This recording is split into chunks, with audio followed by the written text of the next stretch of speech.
absence of partnership date. क्या बोला यहाँ पे, rules applicable in the absence of partnership deed. That means कि मान लीजिए कि अभी जस्ट हमने बताया कि एग्रीमेंट दो तरह का होता है, ठीक है, एक ओरल एग्रीमेंट होता है और एक रिटन एग्रीमेंट होता है, ठीक है। तो रिटन अगर एग्रीमेंट है तो कोई रूल रेगुलेशन का कोई मतलब ही नहीं है यहाँ पे गवर्नमेंट, ठीक है। तो बोला गया कि अगर डीड बना हुआ है तो जो डीड में लिखा होगा वही फॉलो होगा, डीड के अलावा कोई चीज मैटर फॉलो नहीं होगा।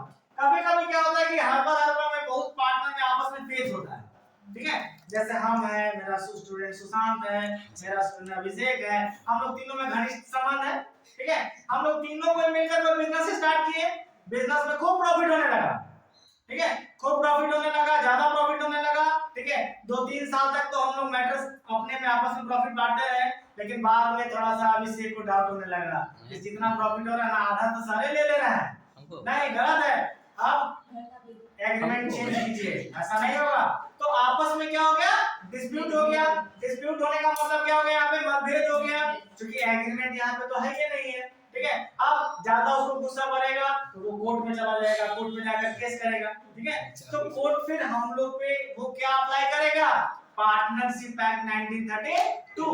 तो वही लिखा हुआ है क्या कि अगर पार्टनरशिप डीड नहीं है, ठीक है, अगर पार्टनरशिप डीड नहीं है तो कौन कौन सा रूल एप्लीकेबल होगा। तो इसमें सबसे पहला रूल्स आता है शेयरिंग ऑफ प्रॉफिट। जनरली जो पार्टनर में डिस्प्यूट होता है ना वो प्रॉफिट्स के लिए लेकर ही होता है, ठीक है, कि आप ज्यादा ले रहे हैं वो हमको कम मिल रहा है, ठीक है। तो पार्टनरशिप एक्ट 1932 क्या बोलता है क्या कि अगर कोई पार्टनर अगर प्रॉफिट्स के लिए झगड़ा करता है तो लॉ बोलता है कि अगर एग्रीमेंट नहीं है तो प्रॉफिट हमेशा क्या बढ़ेगा, इक्वली बढ़ेगा। पहला क्या हो गया, प्रॉफिट क्या होगा, इक्वल होगा। दूसरा क्या है, इंटरेस्ट ऑन कैपिटल, मतलब पूंजी पर ब्याज, ठीक है। तो लॉ बोलता है कि अपने बिजनेस कर रहे हो, बिजनेस में पैसा भी लगाए हुए हो, बिजनेस से प्रॉफिट भी ले रहे हो, और जो पैसा लगाए हो उसमें सूद भी मांग रहे हो, ये गलत है, ठीक है। तो लॉ बोलता है क्या कि खुद के पूंजी पर खुद तुम इंटरेस्ट कलेक्ट नहीं कर सकते। तो लॉ बोलता है कि नो इंटरेस्ट ऑन कैपिटल, मतलब इंटरेस्ट ऑन कैपिटल चार्ज नहीं होगा। उसी तरह से नो इंटरेस्ट ऑन राइट, तो फिर वही उल्टा हो गया कि अगर हम बिजनेस से पैसा निकालेंगे तो फॉर्म भी हमसे इंटरेस्ट नहीं लेंगे। तो बोलता है क्या कि प्रॉफिट हमेशा इक्वल बढ़ेगा, इंटरेस्ट ऑन कैपिटल चार्ज नहीं होगा, इंटरेस्ट ऑन ड्राइंग भी चार्ज नहीं होगा। अगर कोई पार्टनर ज्यादा काम कर रहा है तो उसको प्रॉफिट मिल रहा है, ठीक है। अगर प्रॉफिट के अलावा अगर वो सैलरी अगर मांगता है, कोई कमीशन मांगता है, तो लॉ बोलता है क्या कि no salary, no commission, no remuneration, ठीक है। ना कोई सैलरी मिलेगा, ना कोई कमीशन मिलेगा, ना कोई रेम्युनरेशन मिलेगा, ठीक है। उसके बाद फिर नेक्स्ट क्या बोला है, ठीक है, इंटरेस्ट ऑन लोन। अभी हमने जस्ट बताया था कि अगर कोई पार्टनर फर्म को कैपिटल के अलावा अगर कोई लोन देता है तो उस लोन पे मैक्सिमम कितना परसेंट, 6% इंटरेस्ट लेने का उसका राइट है। कभी कभी ये लोन के बारे में पार्टनर्स में मतभेद हो जाता है कि एग्रीमेंट में लिखा हुआ है 4%, ठीक है, और वो जबरदस्ती करने लगता है नहीं हमको 7% चाहिए, ठीक है। तो लॉ बोलता है कि अगर एग्रीमेंट है तो अगर एग्रीमेंट में 4% लिखा है तो 4% मिलेगा, ठीक है। एग्रीमेंट में अगर 7% लिखा हुआ है तो 7% मिलेगा, लेकिन अगर एग्रीमेंट नहीं है तो ना 4 मिलेगा ना 7 मिलेगा, मैक्सिमम मिनिमम 6, ठीक है। उसके बाद और क्या है, एडमिशन ऑफ न्यू पार्टनर, ठीक है, एडमिशन ऑफ न्यू पार्टनर। इसमें सीधा सा कॉन्सेप्ट है जब तक सारे पार्टनर एग्री नहीं होंगे, ठीक है, तब तक कोई नया पार्टनर फॉर्म में एडमिट नहीं होगा। लेकिन फिर जहाँ पे नंबर ऑफ पार्टनर ज्यादा होते हैं, ठीक है, तो फिर वहां पे वोटिंग राइट्स का आ जाता है, ठीक है। मान लीजिए कि 5 पार्टनर है, छठा को एडमिट करना है यदि, तो अगर 5 में अगर 4 अगर एग्री हो गया ना तो 5 में एडमिट हो जाएगा, ठीक है। छठा है सर, छठा क्या हो जाएगा, एग्रीमेंट हो जाएगा, ठीक है। लेकिन 3 पार्टनर है, 2 को कह रहा नहीं आएगा, एक को कह रहा आएगा, तो फिर नहीं, ठीक है। तो ये क्या था आपका एसेंशियल क्या है, रूल्स, ठीक है, रूल्स है आपका कब, जब पार्टनरशिप डीड एब्सेंस है तब हमने स्टार्ट किया था जिसका नाम क्या था, accounting for partnership form fundamental, ठीक है। उसमें पहले हमने बताया कि आपको कि पार्टनरशिप क्या होता है, ठीक है, इसका इंट्रोडक्शन, ठीक है। दूसरा हमने बताया नेचर ऑफ पार्टनरशिप फॉर्म, उसमें क्या क्या होता है इसका एक्सप्लेनेशन, ठीक है। फिर तीसरा हमने एक्सप्लेन किया मेन फीचर या essential elements of a partnership form में क्या क्या चाहिए, ठीक है। उसके बाद अगला टॉपिक हमने एक्सप्लेन किया था कि पार्टनरशिप डीड क्या होता है, ठीक है। और लास्ट क्लास पार्टनरशिप डीड बताने के बाद हमने बताया था क्या कि rules applicable in the partnership, ठीक है, rules applicable in the absence of partnership deed, ठीक है। अगर पार्टनरशिप डीड नहीं है तो कौन कौन सा रूल एप्लीकेबल होगा, ठीक है। आज नेक्स्ट टॉपिक है उसमें क्या है, रिकॉर्डिंग ऑफ, ठीक है, पार्टनरशिप ट्रांजैक्शंस। कॉपी निकाल लीजिए, अपना अपना रिकॉर्ड कीजिए, हेडिंग डाल दीजिएगा रिकॉर्डिंग ऑफ पार्टनरशिप ट्रांजैक्शंस,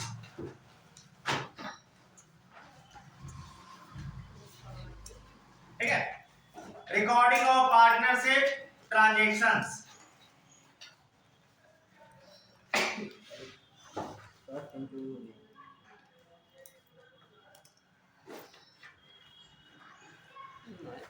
ठीक है, होता है क्या कि पार्टनरशिप में भी अकाउंट्स का रिकॉर्डिंग वैसे ही किया जाता है, ठीक है, जैसे सोल प्रोप्राइटरशिप में किया जाता है, ठीक है।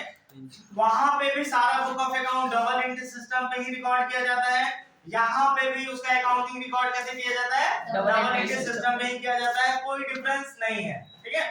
जैसे कोई बिजनेस ट्रांजैक्शंस का रिकॉर्डिंग फर्स्ट ऑफ ऑल हम लोग वेस्टेज बुक में करते थे, वेस्टेज बुक की सहायता से हम लोग जर्नल एंट्री बनाते थे, जर्नल के हेल्प से हम लोग लेजर बनाते थे, लेजर के हेल्प से हम लोग ट्रायल बैलेंस बनाते थे, और ट्रायल बैलेंस से के हेल्प से ट्रेडिंग पीएल और बैलेंस शीट फाइनेंशियल स्टेटमेंट बनाते थे, ठीक है। क्योंकि वहां पे एक व्यक्ति होता था, ठीक है, तो वहां पे ज्यादा प्रॉब्लम नहीं होता था, डायरेक्ट प्रॉफिट होता था उसके कैपिटल अकाउंट में ट्रांसफर कर देते थे, ठीक है। क्योंकि लेकिन पार्टनरशिप फॉर्म में मोर देन 2 और 2 से ज्यादा 2 या 2 से अधिक पार्टनर होते हैं, ठीक है, तो उस सिचुएशन में सब चीज वैसे ही रिकॉर्ड किया जाता है, लेकिन थोड़ा सा यहाँ पे बाइफरकेट हो जाता है, अलग हो जाता है, थोड़ा सा अलग क्या होता है, journal entry as usual maintain होता है, लेजर एज यूजुअल मेंटेन होता है, लेजर के हेल्प से हम लोग ट्रायल बैलेंस वैसे ही बनाते हैं, ट्रायल बैलेंस के हेल्प से हम लोग ट्रेडिंग पीएल वैसे ही बनाते हैं, लेकिन वहां पे प्रॉफिट जब निकलता था तो डायरेक्ट प्रॉफिट को कैपिटल अकाउंट में ट्रांसफर कर देते थे, लेकिन यहाँ पे प्रॉफिट को ट्रांसफर कैपिटल अकाउंट में अभी नहीं करेंगे क्योंकि यहाँ 2 से अधिक पार्टनर है, ठीक है। तो सबसे पहले क्या करते हैं, वो प्रॉफिट का जो डिस्ट्रीब्यूशन का जो काम होता है वो एडिशनल काम यहाँ पे हो जाता है, ठीक है। और इसके लिए हम लोग नया एक अकाउंट ओपन करते हैं जिसका नाम क्या है, profit and loss appropriation account. Copy में रिकॉर्ड कर लीजिएगा, profit and loss appropriation account,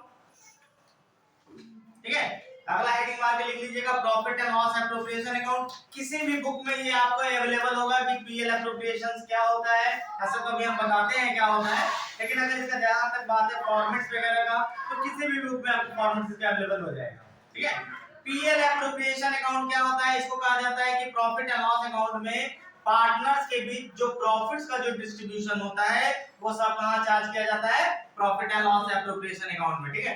जैसे पार्टनर को इंटरेस्ट ऑन कैपिटल देना है, उसका accounting treatment profit and loss appropriation में, इंटरेस्ट ऑन ड्राइंग चार्ज करना है वो पीएल एप्रोप्रिएशन में, कोई एक्टिव पार्टनर को कोई सैलरी देना है या कोई रेम्युनरेशन देना है ये सब पीएल एप्रोप्रिएशन में, ठीक है। इंटरेस्ट ऑन ड्राइंग चार्ज करना है वो भी पीएल एप्रोप्रिएशन में। उसके बाद जब पीएल एप्रोप्रिएशन को जब क्लोज कीजिएगा, क्योंकि एक तरह का ये लेजर है, हर लेजर को क्लोज करते हैं, क्लोज करने के बाद जो डिफरेंसेस आता है, ठीक है, उसको हम लोग बैलेंस करते हैं। यहाँ पे बैलेंस नहीं करना है, इसके लेजर का जो डिफरेंस आएगा, जो बैलेंस होगा वो पार्टनर में प्रॉफिट शेयरिंग रेशियो में क्या करेंगे हम लोग, डिवाइड करेंगे, ठीक है। वो कहां काम करते हैं हम लोग, पीएल एप्रोप्रिएशन में काम करते हैं, ठीक है। उसके बाद इसमें बहुत सारा अकाउंटिंग रिकॉर्ड होता है, जैसे इंटरेस्ट ऑन कैपिटल चार्ज करेंगे तो उसका अकाउंटिंग रिकॉर्ड क्या होगा, इंटरेस्ट ऑन ड्राइंग चार्ज करेंगे तो उसका जर्नल एंट्रीज क्या होगा, ठीक है। उसके बाद किसी पार्टनर को हम लोग सैलरी देते हैं तो उसका जर्नल एंट्री क्या होगा, इंटरेस्ट ऑन क्या है ड्राइंग चार्ज करेंगे या कोई कमीशन चार्ज करेंगे, सबका जर्नल एंट्री होता है। और आप लोग पहले से पता है कि किसी भी ट्रांजैक्शंस का पहले जर्नल एंट्री होता है, जर्नल से क्या बनता है, लेजर बनता है। फर्स्ट ऑफ ऑल जैसे क्लास 11 में पढ़े थे क्या कि इंटरेस्ट ऑन कैपिटल पर जब कैपिटल पर जब इंटरेस्ट चार्ज करते हैं तो जर्नल एंट्री पढ़ेंगे interest on capital account debit to capital account, पढ़े थे ना।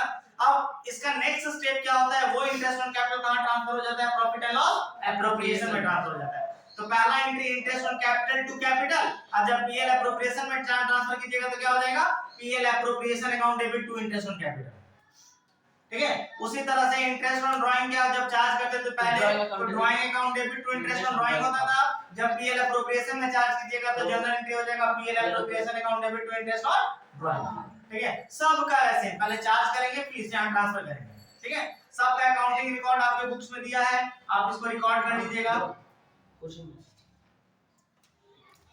ठीक है, अब उसके बाद आपके बुक्स वगैरह में देखिएगा एक एग्जांपल्स वगैरह दिया हुआ है। क्या दिया हुआ है आपके बुक में? एग्जांपल दिया हुआ है कि इसमें बोला है कि आरती और भारती दो पार्टनर है, ठीक है, दोनों का प्रॉफिट शेयरिंग रेशियो 3:2 दिया हुआ है, और उसके बाद एक ट्रायल बैलेंस दिया है, और ट्रायल बैलेंस देने के बाद कुछ एडिशनल इंफॉर्मेशन भी दिया है, और बोला है क्या कि ट्रेडिंग पीएल और पीएल एप्रोप्रिएशन और बैलेंस शीट बनाइए। ठीक है, तो सबसे पहले देखिएगा ट्रेडिंग अकाउंट जब बनाया होगा तो जिसमें जीपी आया होगा वो एज यूजुअल पहले जो पढ़े हैं वही चीज आया होगा। ठीक है, पीएल के ग्रॉस प्रॉफिट निकालने के बाद फिर पीएल बनाया होगा उसके जस्ट नीचे, तो प्रॉफिट एंड लॉस अकाउंट में जैसे फाइनल अकाउंट में एडजस्टमेंट पढ़े थे क्लास 11th वाला सेम चीज है। ठीक है, जीपी को बाई में ब्रॉट डाउन कर दीजिए, उसके बाद जितना भी एक्सपेंस है अगर कोई एडजस्टमेंट है तो उसको प्लस माइनस करके देखिएगा निकाला होगा नेट प्रॉफिट क्या लिखा हुआ है, ट्रांसफर टू पीएल एप्रोप्रिएशन। ठीक है, दोनों साइड का डिफरेंस निकालेगा तो 1,37,000 आएगा, और उसके बाद पीएल एप्रोप्रिएशन बनाया होगा। ठीक है, तो सबसे पहले चूंकि पीएल में टू प्रॉफिट एंड लॉस करके आया होगा, ठीक है, तो पीएल एप्रोप्रिएशन में क्या चला जाएगा, बाय में चला जाएगा। ठीक है, तो वहां पे क्या लिख देंगे, by profit and loss account 1,37,000 जो दिया हुआ है वो, और क्वेश्चन में देखिएगा तो एडजस्टमेंट में लिखा होगा कि भारती को 5,000 पर मंथ सैलरी मिलता है। ठीक है, तो एक 1 ईयर में 12 मंथ होता है, अगर 5,000 पर मंथ है तो टोटल सैलरी कितना हो जाएगा, 60,000। तो पीएल एप्रोप्रिएशन में क्या लिखेंगे, 2 क्या लिखेंगे, भारती सैलरी 60,000। ठीक है, उसी में एक और लिखा होगा कि इंटरेस्ट ऑन कैपिटल कितना परसेंट है, 6% है। ठीक है, तो आरती और भारती का दोनों का कैपिटल एक का 3 लाख है और 1 लाख का 1,50,000 है। ठीक है, तो 3 लाख का 6% निकालेगा तो 18,000 आएगा। ठीक है, और 1,50,000 का 6% निकालेगा तो 9,000 आएगा। दोनों साइड का जब टोटल डिफरेंस निकालिएगा तो कितना बचेगा, पीए का जो डिफरेंस आएगा वो आएगा कितना, 50,000। ठीक है, क्या आ जाएगा, 50,000। अब प्रॉफिट रेशियो दिया हुआ है 3:2। ठीक है, अब एक आरती का है और एक क्या है, भारती का है। ठीक है, तो 3:2 थोड़ा बांटने में बच्चे लोग कंफ्यूज कर जाते हैं, तो इसका सबसे अच्छा तरीका क्या है सॉल्व करने का कि 3 + 2 कितना होता है, 5 होता है। ठीक है, यानी कि 3 + 2 = कितना हो जाएगा, 5। देयरफॉर a = बोलेंगे 3/5 और b = क्या हो जाएगा, 2/5। उसी तरह से कुछ भी हो, अगर 4:3 भी है तो 4 + 3 कितना हो जाएगा, 7, यानी कि एक का हो जाएगा 4/7 और एक का हो जाएगा 3/7। ठीक है, देयरफॉर अभी जो हमने एग्जांपल बताया था कि 50,000 आया था, तो 50,000 जो है 3/5 कीजिएगा तो 15,000 आ जाएगा किसका, आरती का। ठीक है, और 50,000 इनटू सर 30,000 आएगा, 50,000 नहीं। हाँ 30,000 आ जाएगा आरती का। ठीक है, और 50,000 इनटू 2/5 कीजिएगा तो ये कितना आ जाएगा, 20,000 आ जाएगा किसका, भारती का। प्रॉफिट को ऐसे ही बांटते हैं। नेक्स्ट जो है फंडामेंटल में नेक्स्ट जो पॉइंट है उसका नाम क्या है, इंटरेस्ट ऑन कैपिटल। ठीक है, अभी ऑलरेडी पहले से आप जानते हैं कि पार्टनरशिप एक्ट बोलता है कि कोई इंटरेस्ट ऑन कैपिटल चार्ज नहीं।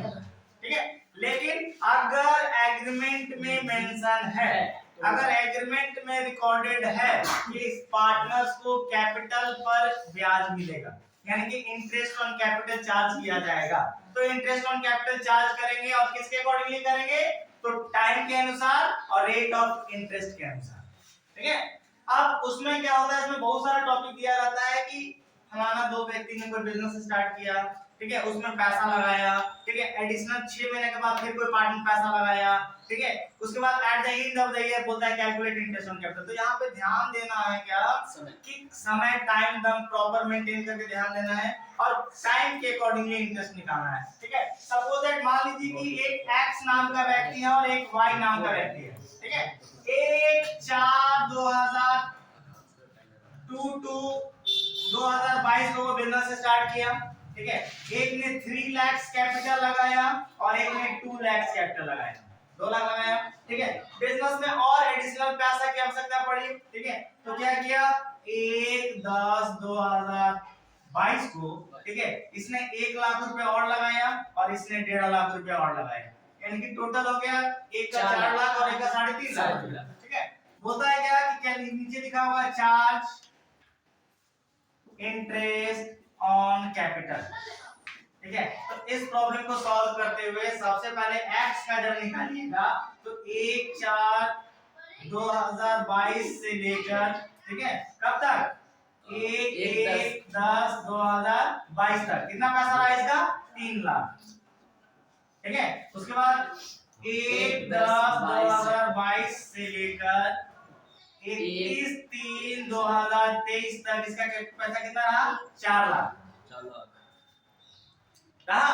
ठीक है, अब जब इसका इंटरेस्ट निकालिएगा, suppose that interest on capital at the rate of 10% है, ठीक है, तो 3 लाख का 10/100 इनटू कितना महीना आएगा 4 5 6 7 8 9 6 महीना 6/12 सॉल्व कीजिएगा तो कितना आएगा 15,000। हाँ 15,000 15,000 क्योंकि 3 लाख का 10% निकालिएगा, 3 लाख का 10% निकालिएगा ना तो 30,000 आएगा, और एक साल का 30,000 आएगा तो आधा साल का 15,000 आएगा। ठीक है, उसके बाद 4 लाख फिर एडिशनल लगाया, इसका भी 10% इनटू 6/12 इसका सॉल्व कीजिएगा तो कितना आ जाएगा 20,000 आएगा। अब दोनों को ऐड कर दीजिएगा तो कितना आ जाएगा 35,000 रुपए इंटरेस्ट ऑन कैपिटल आ गया। ठीक है, तो टाइम वगैरह ध्यान रखते ही इंटरेस्ट ऑन कैपिटल कैलकुलेट करना होता है। ठीक है, उसी तरह से y का भी निकल जाएगा। आगे जब बुक्स में चलिएगा तो और आगे क्वेश्चन क्या मिलेगा, किस टाइप का क्वेश्चन मिलेगा इंटरेस्ट ऑन कैपिटल पे। ठीक है, कि बोलेगा कि मान लीजिए माना कि ए और बी दो पार्टनर है, ए और बी दो पार्टनर है। ठीक है, उसके बाद लिखा रहेगा क्या कि कैपिटल कब का, मान लीजिए 1/2/4/2021 को, ठीक है, इसका कैपिटल था 4 लाख रुपया और इसका कैपिटल कितना था 3 लाख रुपया था। ठीक है, ये बाद में डिसाइड किया कि 4 और 3 7 लाख रुपए टोटल पूंजी होता है। ठीक है, तो 1/10/2021 को ये डिसाइड किया कि फर्म का टोटल कैपिटल अगर 7 लाख है तो दोनों का कैपिटल हमेशा क्या होगा इक्वल होगा, 1:1 होगा। ठीक है, तो 7 लाख होगा तो इसका कैपिटल कितना होगा 3.5 लाख होगा और इसका कैपिटल कितना होगा 3.5 लाख रुपए होगा। इसके लिए ये क्या करेगा, ये 50,000 क्या कर लेगा विथड्रॉ कर लेगा, विथड्रॉ कर लेगा और ये 50,000 क्या करेगा ये एडिशनल कैपिटल लगाएगा, ये क्या करेगा एडिशनल कैपिटल निकालेगा। ठीक है, अब इसके आधार पर इंटरेस्ट निकालेंगे, 6 महीने का 4 लाख का निकलेगा और 6 महीने का 3.5 लाख का निकलेगा। ठीक है, उसके बाद इसका 6 महीने का 3 लाख का निकलेगा और 6 महीने का 3.5 लाख का निकलेगा, दोनों ऐड कर दीजिएगा आंसर आ जाएगा। हाँ, ठीक है, तो जिस तरह से इंटरेस्ट ऑन कैपिटल होता है उसी तरह से इंटरेस्ट ऑन ड्राइंग्स भी होता है। ठीक है, ड्राइंग अमाउंट पे भी इंटरेस्ट वैसे ही चार्ज करेंगे, लेकिन इसके लिए भी वही कॉन्सेप्ट है, अगर एग्रीमेंट में होगा तो इंटरेस्ट ऑन ड्राइंग चार्ज करेंगे, अन्यथा एग्रीमेंट में नहीं होगा तो इंटरेस्ट ऑन ड्राइंग चार्ज नहीं करेंगे। ठीक है, नेक्स्ट टॉपिक आपका इंपॉर्टेंट आता है क्या, जो अब से लेकर टॉपिक में चीज आता रहेगा, जिसका नाम क्या है capital account of partner, capital account of partners. ठीक है, कैपिटल अकाउंट ऑफ पार्टनर्स। ठीक है, अब क्लास 11 में पढ़े थे कैपिटल अकाउंट। ठीक है, तो कैपिटल चूंकि एक आदमी होता था तो प्रॉफिट होता था उसमें जोड़ देते थे, लॉस होता था तो उसमें से माइनस कर देते थे, ड्राइंग को उसमें से क्या करते थे माइनस करते थे, इंटरेस्ट ऑन ड्राइंग को उसमें से माइनस करते थे, इंटरेस्ट ऑन कैपिटल को क्या करते थे प्लस करते थे। ठीक है, तो एक आदमी एक व्यक्ति होता था तो वो करना थोड़ा आसान है। ठीक है, लेकिन पार्टनरशिप फॉर्म में 2 या 2 से अधिक व्यक्ति होते हैं। ठीक है, तो ये प्लस माइनस कीजिएगा तो थोड़ा कॉम्प्लिकेटेड हो जाता है। ठीक है, तो पार्टनरशिप में क्या किया जाता है उसके लिए एक सेपरेट अकाउंट ओपन कर दिया जाता है। ठीक है, जिसका नाम क्या है कैपिटल अकाउंट ऑफ पार्टनर या पार्टनर्स कैपिटल अकाउंट भी कहा जाता है। क्या कहा जाता है पार्टनर्स कैपिटल अकाउंट। ठीक है, कैपिटल अकाउंट जो होता है वो 2 तरह का होता है। ठीक है, कौन कौन सा होता है, एक को कहा जाता है फिक्स्ड कैपिटल अकाउंट, ठीक है, और दूसरा का नाम क्या है फ्लक्चुएटिंग।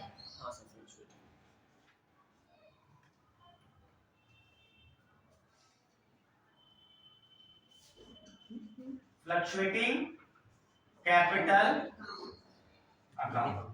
ठीक ठीक है। अब जब फिक्स्ड कैपिटल होता है, फिर ध्यान रखिएगा, जब फिक्स्ड कैपिटल होता है तो फिर दो अकाउंट मेंटेन करते हैं, जो भी हम एक्सप्लेन करते हैं। एक का नाम है क्या, partner capital account, partner capital account, और दूसरे का नाम क्या है, current account, current account, partners current account, partners current account. ठीक है। तो जब कैपिटल फिक्स्ड होता है तो दो अकाउंट मेंटेन करते हैं, एक का नाम पार्टनर्स कैपिटल अकाउंट है, दूसरे का नाम क्या है, करंट अकाउंट। और जब फ्लक्चुएटिंग होता है तो सिर्फ ओनली वन अकाउंट मेंटेन करते हैं, जिसका नाम क्या है, पार्टनर्स कैपिटल अकाउंट। ठीक है। अब इसका फॉर्मेट आपकी बुक में अवेलेबल होगा, दोनों मेथड्स का फॉर्मेट दिया होगा।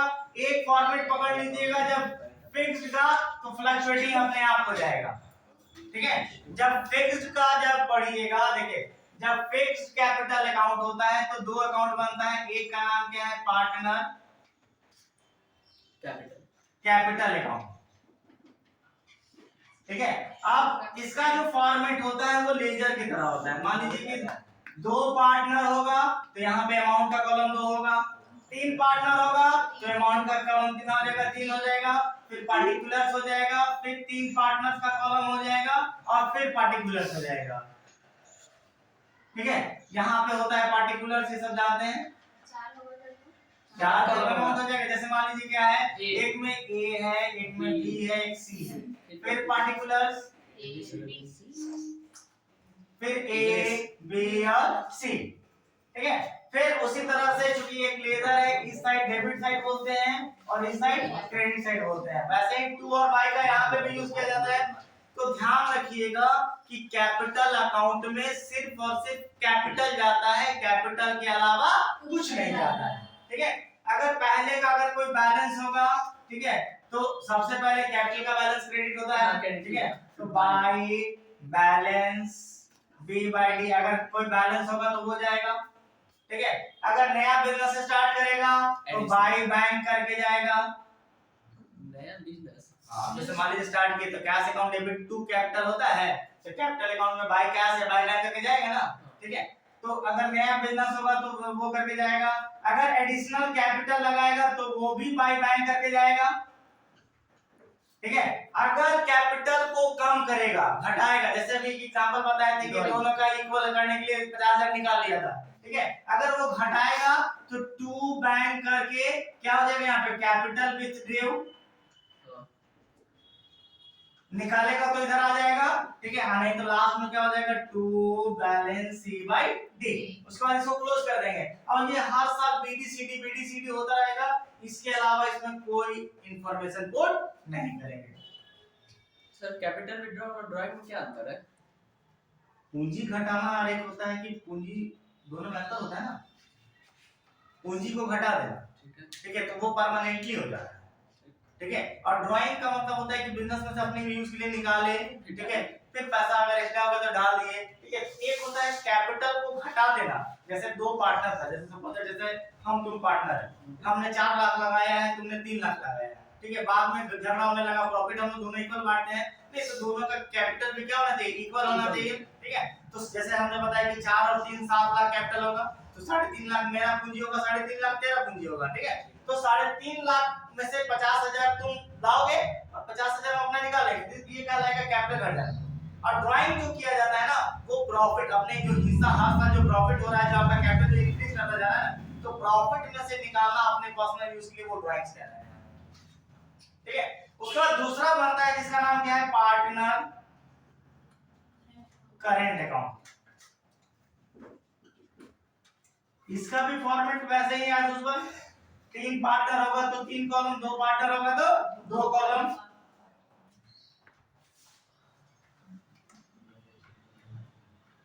इसमें भी ए बी सी, ठीक है। अब इसमें जो होगा, ठीक है, तो जो कैपिटल को छोड़कर जितना भी कैपिटल का पार्ट होता है, ठीक है, जैसे क्लास 11 में आपको याद होगा कि प्रॉफिट होता था, इंटरेस्ट ऑन कैपिटल होता था, ड्राइंग होता था, इंटरेस्ट ऑन ड्राइंग होता था, कोई कमीशन वगैरह होता था, उन सब का जो ट्रीटमेंट है ना, हम पार्टनर्स करंट अकाउंट में करते हैं। ठीक है, करंट अकाउंट का बैलेंस भी हो सकता है, हाँ, करंट का डेबिट बैलेंस भी हो सकता है, क्रेडिट बैलेंस भी हो सकता है। ठीक है, तो सबसे पहले by balance B by D अगर कुछ है तो, ठीक है, फिर to balance B by D भी किसी का हो सकता है, वो अगर होगा तो वो भी किसी में डालना होगा तो वो डाल देंगे। उसके बाद ठीक है, आप थोड़ा सा ध्यान रखिएगा, पीएल एप्रोप्रिएशन अभी पढ़े, इसमें भी टू होता है और क्या होता है, बाई होता है। तो जो टू साइड वाला होगा वो बाई में जाएगा और जो बाई साइड वाला होगा वो टू में चला जाएगा। ठीक है, तो बाई में क्या क्या आएगा, बाई इंटरेस्ट ऑन कैपिटल चला जाएगा यहाँ पे, ठीक है, बाई पार्टनर सैलरी चला जाएगा यहाँ पे, बाई पार्टनर्स कमीशन चला जाएगा यहाँ पे, ठीक है। उसके बाद by profit and loss appropriation, अगर प्रॉफिट होगा तो वो इधर आ जाएगा, ठीक है। उसी तरह से इधर क्या आ जाएगा, टू ड्राइंग आ जाएगा इस side, to interest on drawing आ जाएगा इस साइड, ठीक है। उसके बाद to profit and loss appropriation, कौन सा, अगर लॉस होगा तो वो इधर आ जाएगा। अब दोनों साइड को जब क्लोज कीजिएगा तो डिफरेंस होगा वो to balance C by D आ जाएगा। बैलेंस सी बाय डी इस साइड भी आ सकता है या by balance C by D इस साइड भी आ सकता है, ठीक है। तो जब फिक्स्ड कैपिटल होगा तो कैपिटल का दो बैलेंस आएगा, एक पार्टनर्स कैपिटल का बैलेंस आएगा और एक करंट का बैलेंस आएगा, ठीक है। उसके बाद दूसरा मेथड आता है जिसका नाम क्या है, फ्लक्चुएटिंग मेथड, ठीक है। फ्लक्चुएटिंग मेथड में क्या करते हैं, ये दोनों को जब मर्ज कर दीजिएगा ना, दोनों को जब कंबाइन कर दीजिएगा तो क्या हो जाएगा, आपका फ्लक्चुएटिंग हो जाएगा। मतलब दो अकाउंट में ओपन करके एक अकाउंट, कैपिटल होगा तो इसी में और बाकी ये सारा चीज इसी में, ठीक है, ये सारा चीज इसी में क्लोज कर दीजिएगा। मतलब जिसका पूंजी कैपिटल जो फ्लक्चुएट करता है, फ्लक्चुएट कब आएगा, जब प्रॉफिट्स में जोड़ेंगे, लॉस होगा तो घटाएंगे, ठीक है। तो दोनों काम जब कंबाइन कर दीजिएगा ना तो वो क्या हो जाएगा, आपका फ्लक्चुएटिंग मैथड्स कहलाएगा।